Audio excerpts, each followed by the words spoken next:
Roughly a year after announcing his appointment, Dominic Hill presents us with his first production at the Citizens as artistic director, and what a first impression he makes. Harold Pinter's Betrayal might have been written in the 1970s, but it feels as relevant now as ever.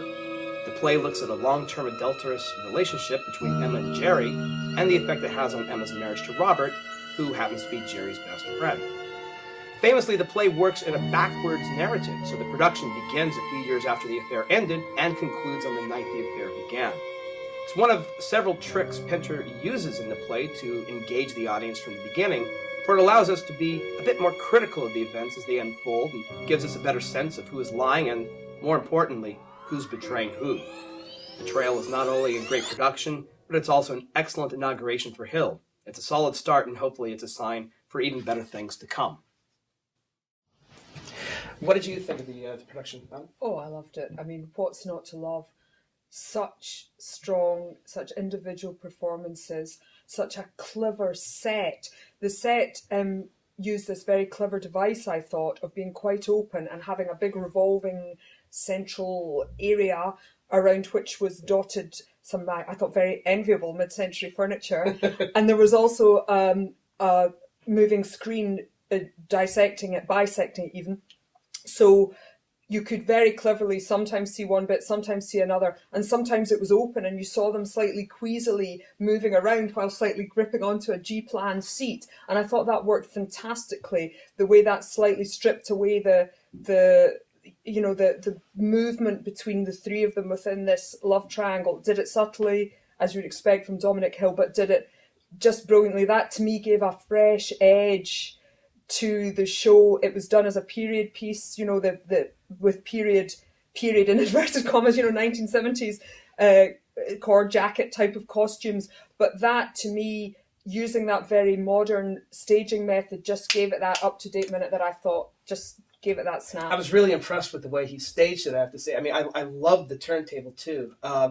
Past productions of Betrayal I've seen, it seemed very, almost staccato, if you will. Right. We're in this period, and then blackout, and then we're in this period. And I love the use of the turntable, where it was literally like we were watching time fade and pass.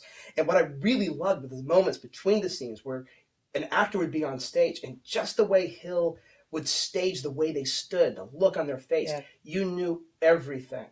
And that's, for me, was one of the great things of this production. And that was, I find that in previous productions I've seen of Betrayal, I didn't really get a sense of who the characters were. They weren't really characters I liked. I was kind of interested in what they were saying, but I didn't really find them as characters interesting. Did you like these guys? I mean, I didn't really warm to any of them. I thought they were all pretty horrible. That's what I liked about it. That's true, because there was no...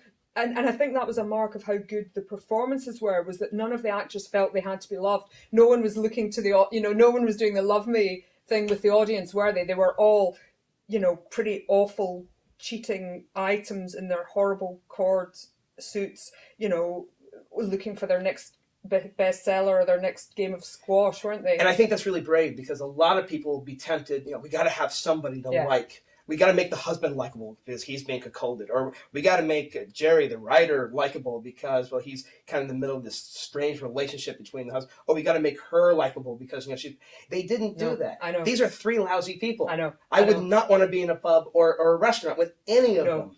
I loved that harshness of it. I thought that was done brilliantly. You really...